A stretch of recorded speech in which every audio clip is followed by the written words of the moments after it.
Bon, manifestement, nous n'avons pas assisté à la même conférence de presse. En tout cas, j'y étais avec mon gouvernement. Et je crois que les Français, qui, nombreux, ont assisté à cette conférence de presse par la télévision, ont au contraire, entendu un président de la République lucide sur les difficultés de notre pays et sur les défis que nous avons à relever. Est-ce que la lucidité sur ces difficultés doit nous empêcher de reconnaître et de mettre en avant un certain nombre de progrès qui sont intervenus ces dernières années dans notre pays? Moi, je ne crois pas. Je pense que sur la question du chômage, avec un taux de chômage aussi bas que nous ne l'avions pas connu depuis un certain nombre d'années dans notre pays, quand même, on peut quand même se dire que c'est un progrès. Mais pas un progrès pour le gouvernement, pas un progrès pour le président de la République, un progrès pour ces millions de Français qui ont pu retrouver un emploi. Quand on voit le décollage de l'apprentissage dans notre pays, avec bientôt 1 million de jeunes qui chaque année sont en apprentissage, on peut se dire que c'est un progrès, pas pour le gouvernement, pas pour le président de la République, mais avant tout pour tous ces jeunes qui vont pouvoir trouver leur voie grâce à l'apprentissage. Quand on voit un certain nombre de droits qui ont été ouverts dans notre pays ces dernières années à l'initiative du président de la République et de la majorité, je pense par exemple à l'ouverture de la PMA pour toutes les femmes, on peut se dire qu'il y a eu un progrès. Pas pour le gouvernement ou le président de la République, mais pour toutes ces femmes qui vont pouvoir s'engager dans un projet familial. Je pourrais multiplier un certain nombre d'exemples. Est-ce que ça me rend aveugle ou sourd aux difficultés que traversent les Français et à la situation du pays? La réponse est non. Et je crois l'avoir dit dès ma prise de fonction à Matignon, lors de la passation de pouvoir, je suis lucide sur les difficultés, sur les angoisses, sur les inquiétudes, sur les doutes, les colères de beaucoup de Français.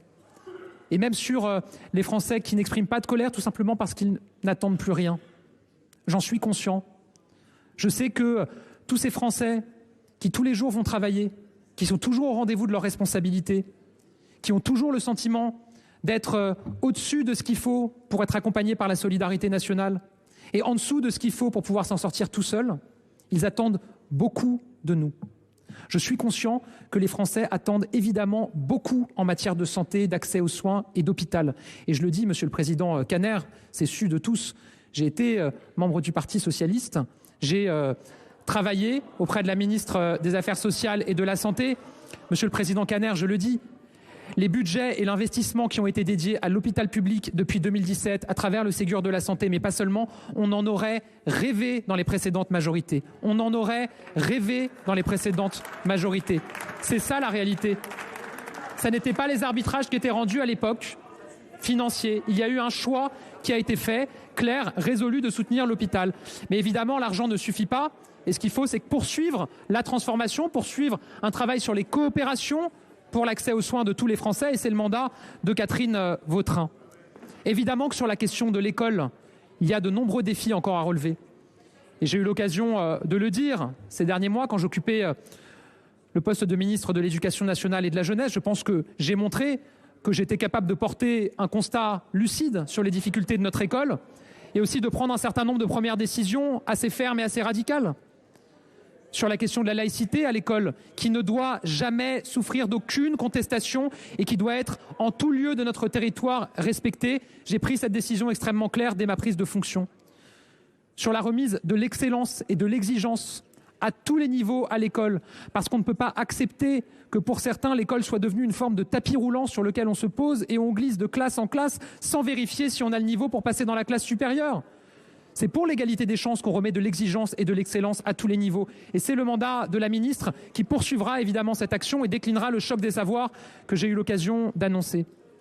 Oui, je suis lucide aussi sur les difficultés en matière de sécurité pour nos concitoyens. Lucide sur le fait que nous avons recruté 14 000 postes de policiers et de gendarmes supplémentaires depuis 2017, que nous avons investi comme jamais dans la justice, avec un garde des Sceaux particulièrement tonique pour obtenir des budgets supplémentaires pour son ministère. J'ai pu le voir en tant que ministre des Comptes publics. Et oui, là aussi, il y a des enjeux de transformation à poursuivre pour que le service public de la justice soit toujours au rendez-vous des Français. Enfin, je suis lucide aussi sur ce qu'il nous reste à accomplir pour la transition écologique et la protection de la planète. Je suis Premier ministre et je suis aussi en charge de la planification écologique de notre pays, comme ma prédécesseur. Et oui, j'aurai à cœur d'appliquer et même d'accélérer avec mes ministres sur la feuille de route présentée par le président de la République sur la planification, qui nous place là aussi comme un pays moteur en matière d'ambition de transition écologique. J'entends les critiques et les questions qui sont posées, mais j'attends qu'on me montre un pays de l'Union européenne qui s'engage autant que nous, qui a réussi à réduire de 4% ses émissions de gaz à effet de serre comme nous l'avons fait l'an dernier. Quel pays a réussi à faire pareil dans l'Union européenne ? Un pays qui a le niveau d'émissions de CO2 par unité de production aussi faible que le nôtre en France dans les pays comparables, qu'on me le présente. Je ne vais pas faire ici ma déclaration de politique générale, mais en tout cas, vous voyez que j'avais des choses à vous dire. J'ai des choses sur le cœur et je suis sûr que nous aurons de très beaux débats ici tous ensemble au Sénat. Avec le plus grand calme, mais aussi avec la plus grande détermination. Parfois, vos larmes pour nos agriculteurs ressemblent à des larmes de crocodile, vraiment. Parce que la réalité, c'est qu'à chaque fois que nos agriculteurs, que nos éleveurs familiaux ont un projet d'extension de leur élevage, qui s'y oppose? Vos amis, avec votre soutien. À chaque fois qu'un projet est lancé dans notre pays, sur une retenue d'eau pour lutter contre la sécheresse, sur des investissements pour nos exploitations, ce sont vos amis qui s'y opposent. À chaque problème, vous répondez par une norme. À chaque difficulté, vous répondez plutôt en général en pointant du doigt nos agriculteurs.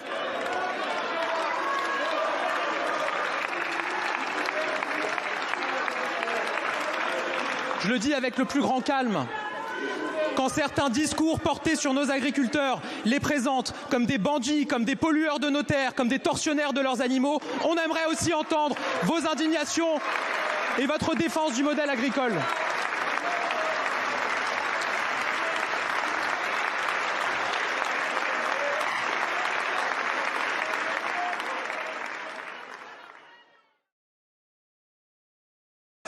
Comme formation politique, vous n'avez aucune solution pour le passé.